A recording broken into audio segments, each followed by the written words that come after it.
Bu videomiz YouTube analitikasini 3-chi qismi hisoblanadi, ya'ni 3-chi videosi bo'ladi va shu videomiz oxirgisi bo'ladi, Xudo xohlasa. Bunda o'sha YouTube analitikasini to'ldiruvchi sifatida o'sha qolib ketgan mavzuda, qolib ketgan ma'lumotni berib o'tib ketaman. Birinchisida YouTube analitikada umumiy ma'lumotni qanaqa bo'lishini bu joyda, ya'ni bu sahifani qanday bo'lishi to'g'risida tushuntirib o'tdim va CTR shu grafikalar to'g'risida ozgina ma'lumot berdim. Ikkinchisida asosan trafiklar bilan CTRni bir-biriga bog'liqlik tarafi va trafiklarda har bittasini birma-ketin tushuntirib chiqdim. Endi uchinchisida, 3-videomizda hop mana engagement va audience'ni tushuntirib o'taman. Bunda endi engagementda, ya'ni bizni tomoshabinlarimiz, nafaqat obunachi, balki barcha tomoshabinlarimiz bizni videolarimizga qanday munosabat bildirayotganini ko'rishimiz mumkin. Bu yerda endi munosabat bildirish faqatgina like bosishdan iborat emas, balki o'sha videomiz to'g'risida YouTube algoritmi o'zi xulosa qilib chiqarib oladi. Ya'ni videomizni ko'rilayotgan vaqti, o'rtacha ko'rilish vaqti.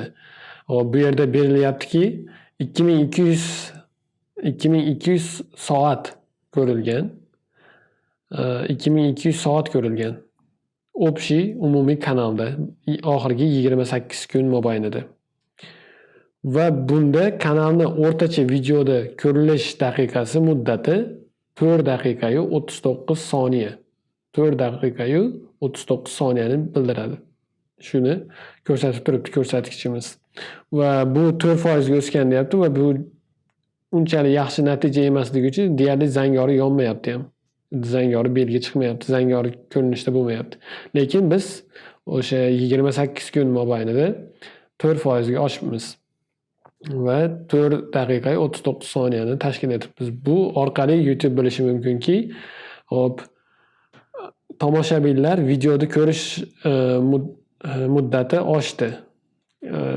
Bu degani YouTube'da biz platforma algoritm uchun signal boryaptiki, ya'ni buni videolarida o'zgarish bo'ldi yoki buni videolari odamlarga yana ham qiziqarliroq tuyulyapti. Shuning uchun ko'proq muddat, ya'ni 4% ga umumiy bu o'rta qiymatda 4% ga ko'proq vaqt sarflashyapti buni kanalida deb turib, YouTube yana ham bizni kanalimizni rekomendatsiya qilishi mumkin yo bo'lmasam YouTube bizni kanalimizga ko'proq o'sha algoritm avtomatik tarzda, avtomatik holda e'tibor berishi mumkin bo'ladi. Endi bu yerda o'sha narsani tushuntirib o'tdim. Xo'p, bu yerda ham yana grafikalar berilgan. Bu grafikalar bilan yana ishlashinglar mumkin. Yana bu yerda mana buni berish orqali shu yerga kirasizlar va yana xuddi shunday grafikalar ochiladi. Bu yerda prosmotrlar soni, ko'rilgan, umumiy ko'rilgan daqiqasi va o'rtacha ko'rilishlik vaqti 4 minut 39 sekund va like va dislike'lar soni, ya'ni like bosilganda dislike ham bosilgan va bundan aytaylik hozir 10 tadan 8 ta odamga yoqqan video va 2 ta odamga yoqmadi desak ham bo'ladi. Shunda 80% dan ko'proq qiymat bo'lyapti. Va umumiy share qilingan, ya'ni kanaldagi umumiy videolar 33 marta do'stlariga jo'natilgan.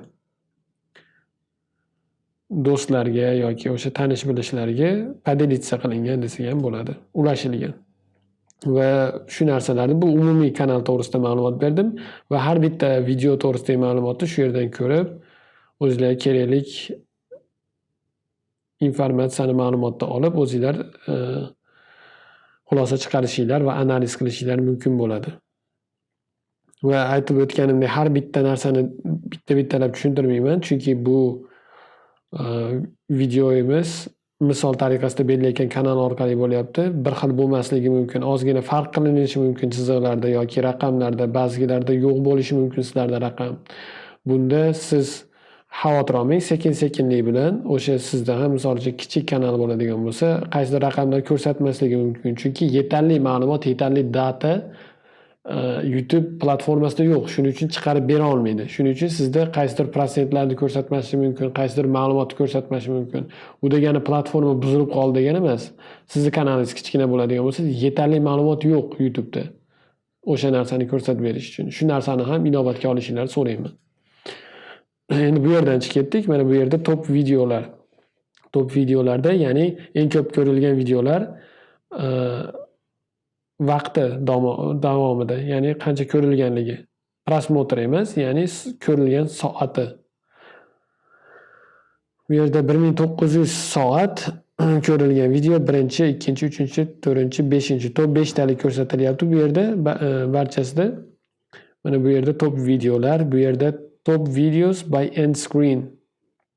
End screen degani o'sha birinchi videolarimizda ko'rsatganimizdek, agar video yuklaganingizda YouTube video yuklaganingizda o'sha videoda oxiriga o'sha sizni kanalingizni obuna bo'ladigan knopkasini va playlist yoki videoda qo'yishingiz mumkinligini ko'rsatgandim. Ya'ni videoda eng oxirgi 15-10 sekundida qo'yiladigan videolar va shu end screenlar eng ko'p ishlatilgan videolarda bu yerda ko'rsatyaptiki, top videos by end screen. Eng ko'p end screenlar kirilgan yoki o'sha narsalar bosilgan videolar mana shularda ko'rsatyapti.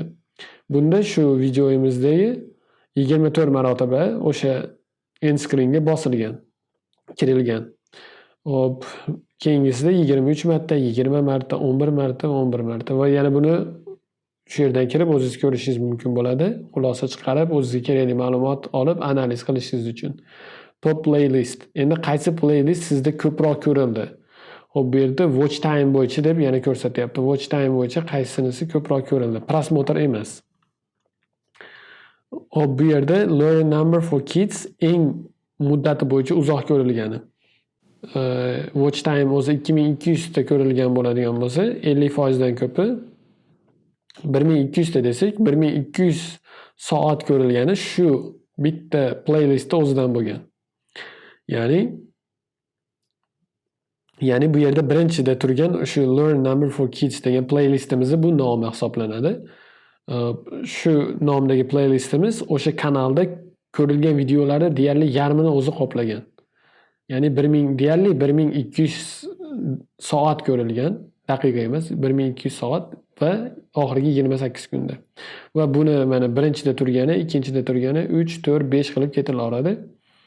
Keyingisi va bu yerda end screenlarda turi bo'yicha bizga top 1, 2, 3, 4, 5 talikni chiqarib beryapti. Ya'ni biz end screenda aytib o'tganimizdek playlist qo'yishingiz mumkin yoki eng oxirgi qo'ygan videoyingizni chiqarishingiz mumkin, eng ko'p ko'rilgan videoyingizni qo'shib qo'yishingiz mumkin yoki obuna bo'lish tugmasini, o'sha belgisini chiqarib qo'yishingiz mumkin degandek, mana bu yerda eng oxirgi upload bo'lgan videoni end screen'i eng ko'p bosilgan, ya'ni 5% bosilgan va playlist 4%, 6ni tashkil etadi. Va best for viewers eng ko'p ko'rilgan video va eng ko'p ko'rilgan va eng ko'p yoqtirilgan video 4.1% va oddiygina video va subscribe, ya'ni obuna bo'lish belgisi, ya'ni tugmachasi 0.3% bo'lgan. Va buni ham ko'rsatib o'tgandik. Kart qo'shishingiz mumkin. O'sha kartingiz endi bu yerda kartlarga necha marta klik bosilgan, foizda emas, bunda raqamda belgilangan. Chunki juda ham oz bosilgani uchun 4 marta, 3 marta, 2 marotaba, 2 marotaba va yana 2 marotaba bosilgan. Va shuning uchun raqam bilan belgilangan va juda oz va kartlar umumiy aytadigan bo'lsak 7 6 bo'lsa 13 marotaba bosilgan oxirgi 28 kun mobaynida. Bu juda kichik va kam ko'rsatkich va bu kartalardan eng ko'p ko'rilgani shu kartamiz bo'lgan. Ya'ni videoda qo'yiladigan karta. Mana bu yerda ko'rsatishimiz mumkin agar bo'lsa. Bu yerda yo'q ekan.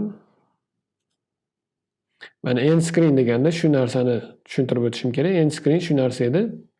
Subscribe tugmachasi, ya'ni obuna bo'lish tugmachasi shu. Mana bu yerda video qo'yilgan, bu yerda ham video qo'yilgan, bu yerda mana playlist qo'yilgan. Shundan bilib olishimiz mumkin bo'ladi. Bu yerda hozir karta qo'yilmagan ekan. Karta qo'yilgan videoni ham hozir topib ko'rsataman. Mana bu yerda YouTube kartasini ko'rsatish uchun bir videoni post qilib, ya'ni qidirib topdim va mana bu yerda ko'rib turganinglardek karta shu hisoblanadi.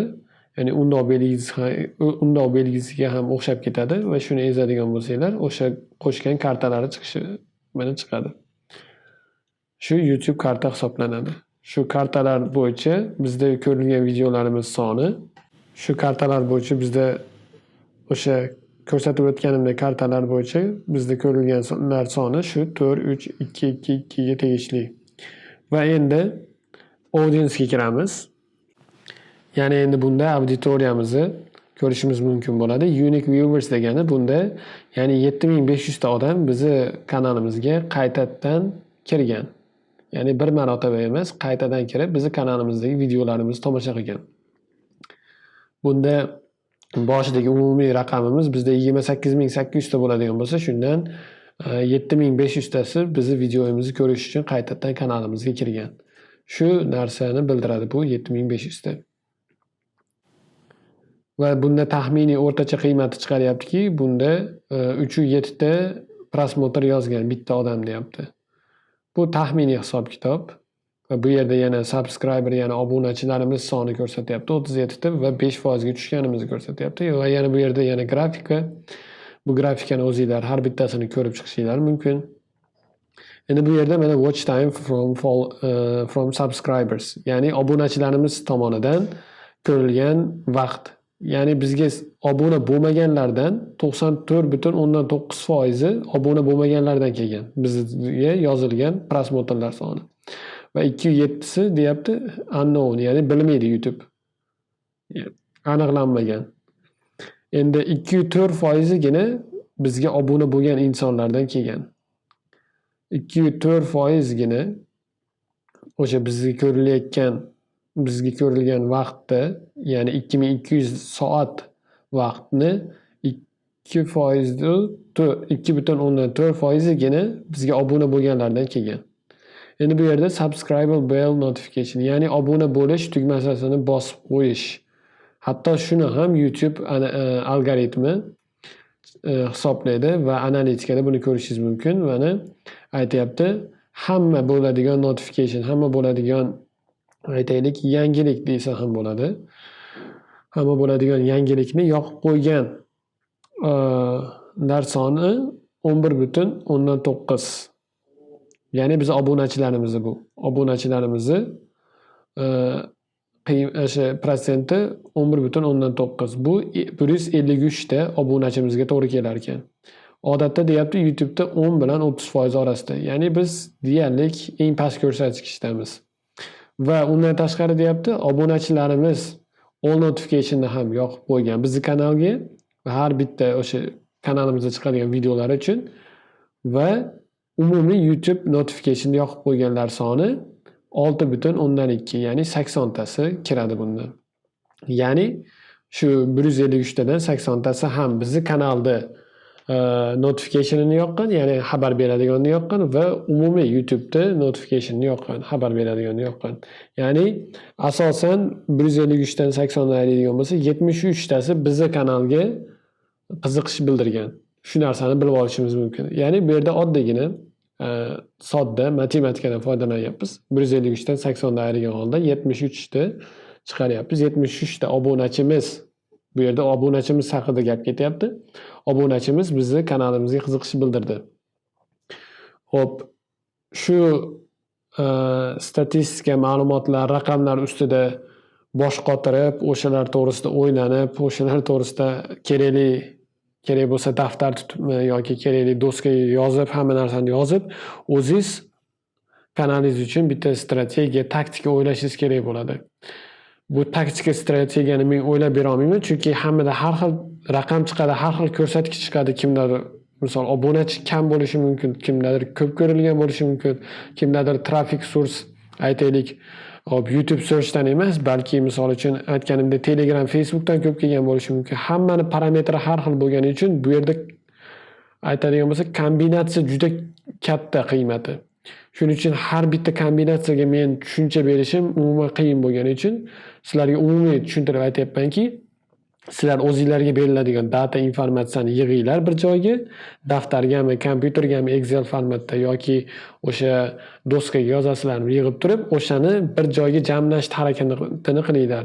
Agarda obunachilarim videoimga ko'proq kirmayotgan bo'lsa, ya'ni bu yerda watch time mana subscriberdan, ya'ni 94%imiz, deyarli 95%imiz bizda obunachi emas, obunachi bo'lmagan tomoshabinlar kiryapti. Ya'ni 95% 2200 soatdan 95% bizni tomoshabinlar emas, ya'ni biz obunachilar emas. Endi bularni obunachiga aylantirish uchun men nima qilishim kerak degan savolni o'rtaga qo'yishingiz kerak. Mana bu bitta taktika siz uchun. Ya'ni 95% bo'layotgan trafikni qanday qilib o'zida ushlab qolib, buni obunachiga aylantirishingiz mumkin. Agarda endi bu detskiy video bo'lyapti, agarda siz o'zida shunaqa holat kuzatiladigan bo'lsa, siz aytishingiz kerakki, videoda obuna bo'lishni unutmanglar yoki obuna bo'lsanglar, meni kanalimda eksklyuziv sizlarga biror narsa chiqarib berishim mumkin yoki aksiya qilishim mumkin degan narsa bilan siz obunachini o'zida ushlab qolasiz va o'sha aytgan narsangizga обязательно qilishingiz kerak bo'ladi. Ya'ni aldab turib olib qolmang. Aksiya o'tkazaman desangiz, aksiya o'tkazing qanchadir vaqtdan keyin va o'sha obunachingiz o'shandan foydalansin. Yolg'on gapirib olib qolishdan foyda yo'q. Shuning uchun endi shunday qilib statistika bo'yicha o'ziga kerakli ma'lumotni bilib, analiz qilib va unga yarasha harakat qilishni o'rganing. Bu yerda aytib o'tganimdek, obunachi bo'lmayotgan bo'lsa, obunachiga aylantirishingiz kerak.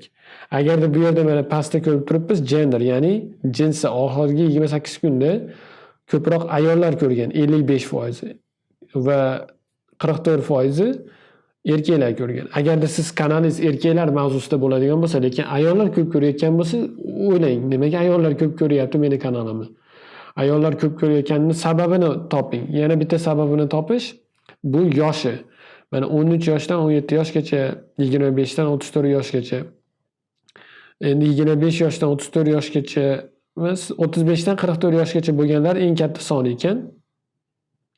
Va ayollar bo'ladigan bo'lsa, shu 25 yoshdan 44 yoshgacha bo'lgan eng katta raqam bo'lib turibdi. 25 yoshdan 44 yoshgacha bo'lganni ayollar ko'ryapti. Nima uchun ayollar ko'ryapti? Agar meni kanalimga keladigan bo'lsak, misol tariqasida, chunki bu detskiy kanal bo'lgani uchun onalar bolasiga ovutish uchun video qo'yib beradi. Ya'ni o'yin videolarni ko'rib, shu bilan ovunib yig'lamasdan o'tirishi uchun. Shu orqali ayollarda ko'rsatkichi katta va yosh ham e'tibor beradigan bo'lsangiz, 25 va 44 yosh orasida o'sha yosh onalar va yoki bir ikkita yoki 3 ta farzandi bo'lgan ayollarning yoshiga to'g'ri keladi bu. Va yosh bolasi bor. Ya'ni 50-60 yoshda o'sha ayollarda yosh bolasi emas, bolasi o'sha maktabga boradigan yoki undan kattaroq yoshda bo'ladi. Asosan 25 bilan 44 orasida yosh bolali ayollar bo'ladi. Balki ikkinchi farzandi, birinchi farzandi yosh bola bo'lishi mumkin. Shunda shu kanalni qo'yib ovutishi mumkin. Shu orqali biz o'ylashimiz mumkinki 55% demak ayollar bo'lyapti ekan. Erkaklar endi nimaga erkaklar bo'lyapti? Balki erkaklar ham ovutish uchun qo'yib berayotgandir ishdan kelganda yoki uyda bo'lgan holatda. Endi siz buni yana nima qilishingiz mumkin? Xo'p, bunda balki 45-54 bo'lgan ko'rsatkichimiz 19% ni ko'rsatib turibdi.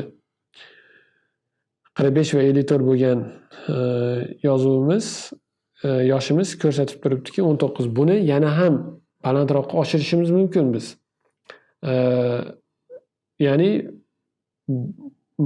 bobo yoki buvalarimiz ham nevaralariga shu narsani qo'yib berishi mumkinmi? Deyarli O'zbekistonda bu narsa deyarli bo'lmaydi.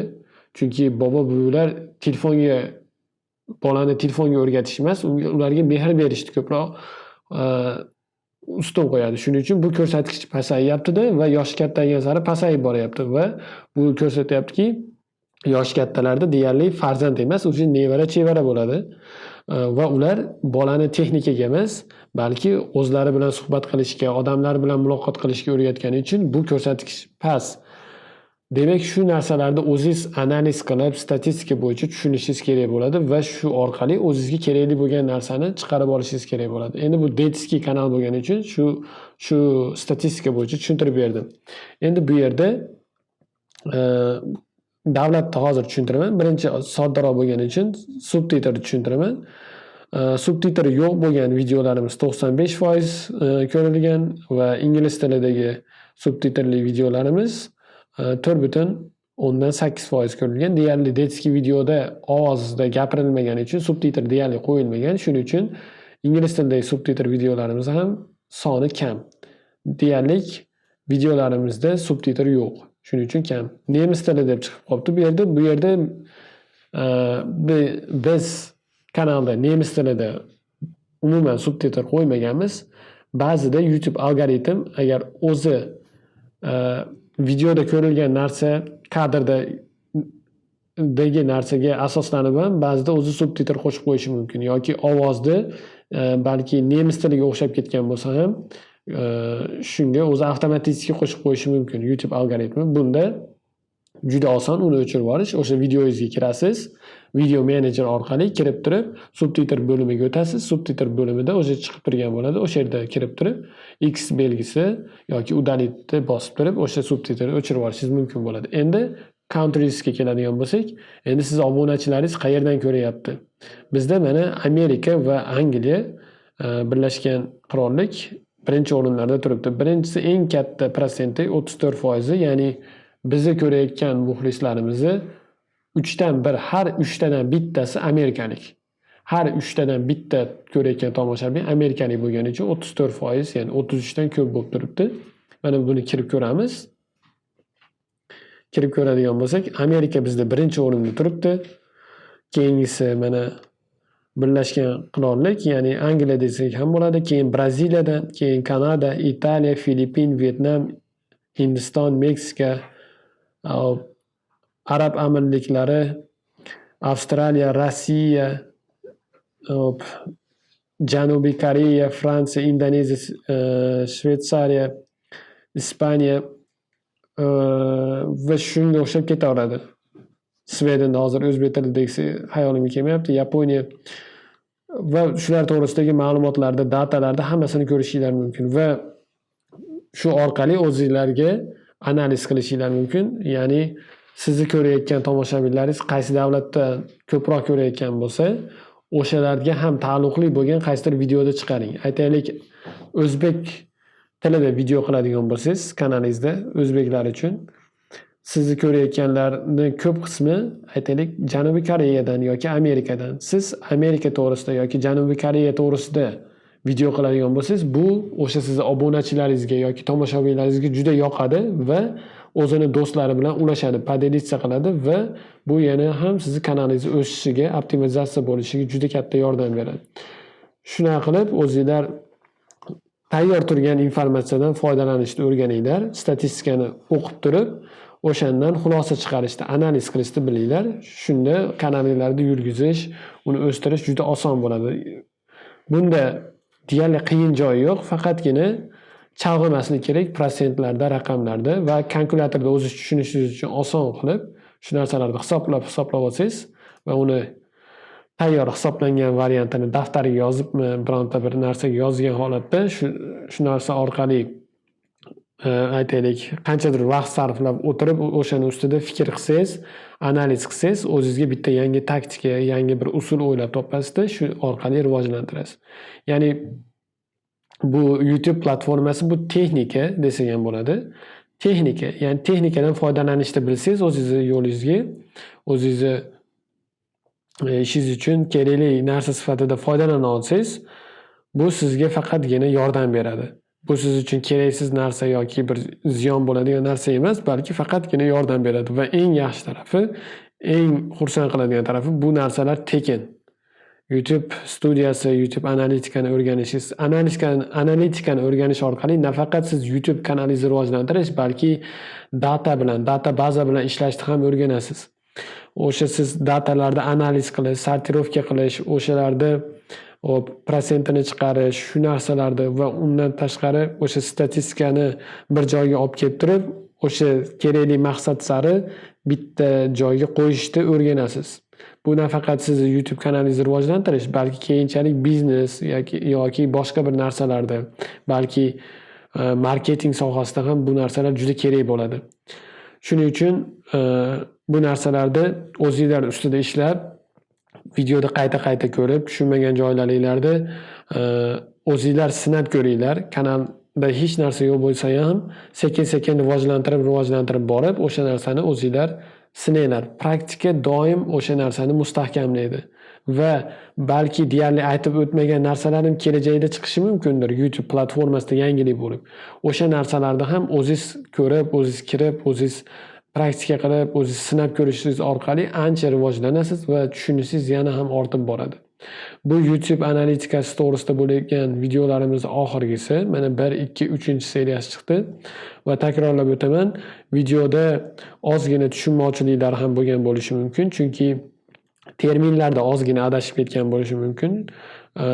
Shu joylarda qaytadan videoni ko'rib, eshitib, yana ham yaxshiroq tushunib olishinglarni va takrorlaymanki, o'zingizlar ham kanalda praktika qilishinglarni tavsiya qilaman. Keyingi videoda ko'rishguncha, xayr.